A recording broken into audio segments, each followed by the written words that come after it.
आज का बाइबल का वचन राजाओं का पहला ग्रंथ अध्याय 11 वचन 29 से 32 और अध्याय 12 वचन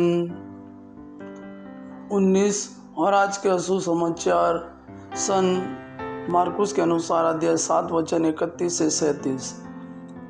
पहला राजा अध्याय 11 वचन 29 से 32 और अध्याय 12 वचन 19।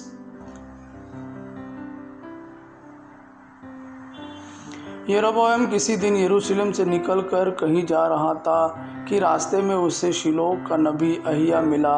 वे दोनों मैदान में अकेले थे। अहिया एक नई चादर पहने हुए था। उसने अपनी चादर के 12 टुकड़े किए और यरोबोआम से कहा, 10 टुकड़े ले लो, क्योंकि इज़राइल का प्रभु ईश्वर यह कहता है, मैं सुलेमान के राज्य के 10 वंश उसके हाथ से छीनकर तुम्हें देता हूँ।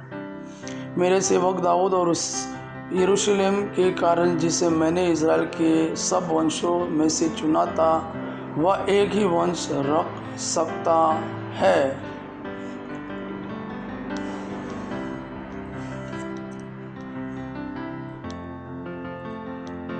इस प्रकार इज़राइल दाऊद के घराने से अलग हो गया और आज तक ऐसा ही है। आज का सुसमाचार सन मार्कुस के अनुसार अध्याय 7 वचन 31 से 37। ईसा तिरुस प्रांत से चले गए। वे सीदोन होकर और देकापोलिस प्रांत पार कर गलीलिया के समुद्र के पास पहुँचे। लोग एक बहरे गूंगे को उनके पास ले आए और उन्होंने यह प्रार्थना की कि आप उस पर हाथ रख दीजिए। ईसा ने उसे भीड़ से अलग एकांत में ले जाकर उसके कानों में अपनी उंगलियां डाल दी और उसकी जीभ पर अपना थूक लगाया। फिर आकाश की ओर आंखें उठाकर उन्होंने आ भरी और उससे कहा, एफ्रता अर्थात खुल जा। उसी क्षण उसके कान खुल गए और उसकी जीभ का बंधन टूट गया, जिससे वह अच्छी तरह बोला। ईसा ने लोगों को आदेश दिया कि ये बात किसी से नहीं कहे, परंतु वे जितना ही मना करते थे, लोग उतना ही इसका प्रचार करते थे।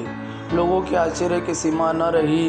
वे कहते थे, वे जो कुछ करते हैं अच्छा ही करते हैं। वे बेरों को कान और गूंगों को वाणी देते हैं। यह प्रभु का वाणी है। प्रभु को धन्यवाद।